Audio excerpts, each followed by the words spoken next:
bapak-bapak. Kalau ibu-ibu ini yang wajib itu sebenarnya siapa? Suami, kecuali kalau yang maaf masih gadis atau yang belum punya suami atau suaminya sudah meninggal. Kalau yang punya suami, yang wajib sebenarnya suami. Cuma karena keikhlasan keridhaan ibu-ibu, mbak-mbak ini mau membantu suami. Nah, makanya suami harus terima kasih. Ya Allah, itu tadi. Nah, kedua, saya salut karena semua jamaah ini, terutama mbak-mbak ini, di tengah kesibukannya mencari nafkah, masih juga mau melakukan wajibannya yang kedua. Apa? Tolabul ilmi, mencari ilmu. Mencari ilmu.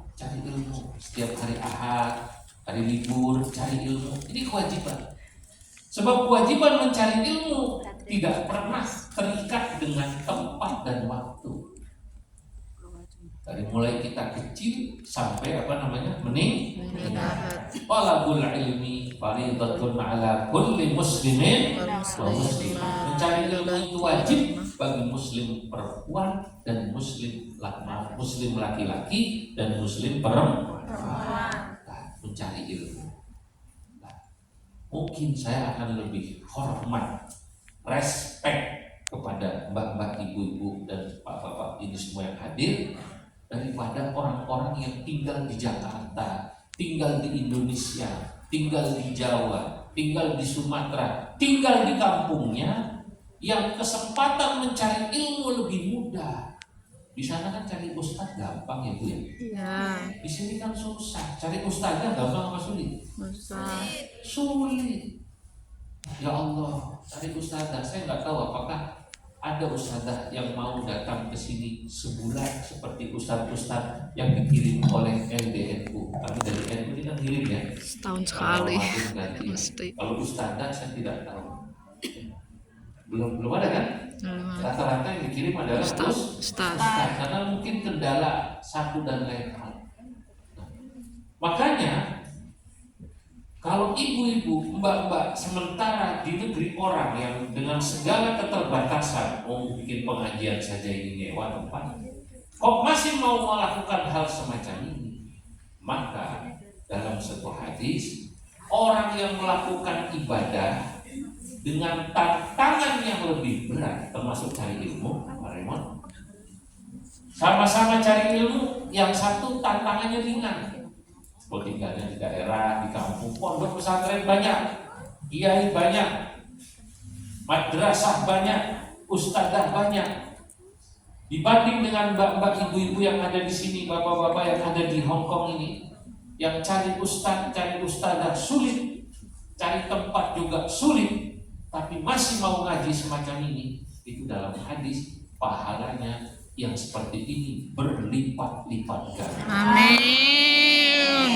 Nah, sama kayak begini, orang kalau di pesantren sholat jamaah Pak Raymond, itu saya gak heran, atmosfernya mendukung, suasananya mendukung. Ada orang tinggal di perkotaan, cari masjid susah, tapi tetap mau sholat jamaah, itu hebat.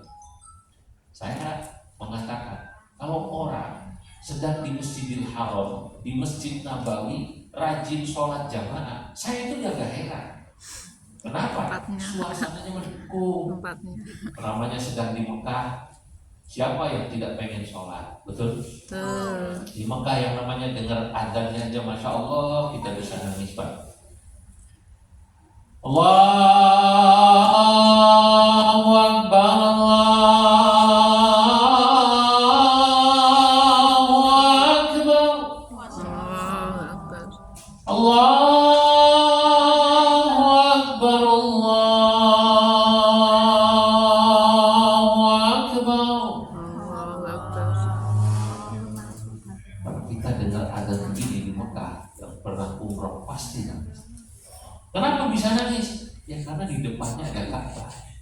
kalau di Madinah, karena di depannya ada makam Nabi. Di samping suara muadzinnya bagus banget ya. Tukang adzan di Mekah itu Bu, Masya Allah spesial. Gajinya Masjidil Haram, Masjid Nabawi itu muadzinnya 50 juta.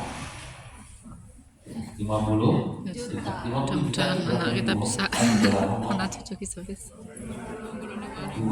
juta. Masya Allah, gede tuh ya Pak. Gede. Makanya di sana azannya itu penuh penghayatan. Beda dengan azan di kampung kita, azannya penuh pengharapan. Harap-harap cemas. Kalau di sana sih. Nah, kalau di Masjidil Haram nanti sholat tarawih. Saya tadi lihat status teman saya yang sedang umroh, itu sholat tadi malam tarawih di Masjidil Haram itu sampai panjangnya ke kanan kiri itu 3 kilometer, tembus 3 kilometer. Perkiraan 3 juta orang sholat di Masjidil Haram yang melebar sampai 3 kilometer. Pemisfah, kalau kata orang Jawa, tumplek. Kenapa bisa begitu? Suasananya mendukung. Nah, sementara kalau kita mencari ilmu dan juga nanti yang ketiga dakwah dalam suasana yang serba terbatas, repot, tapi panjenengan semua, Bapak Ibu semua tetap mau melakukannya, maka Masya Allah, ketika memegang agama itu kata Nabi digambarkan mithlul qabdi 'alal jamri, seperti memegang bara api di tangan, dipegang panas, tidak dipegang lepas, dicek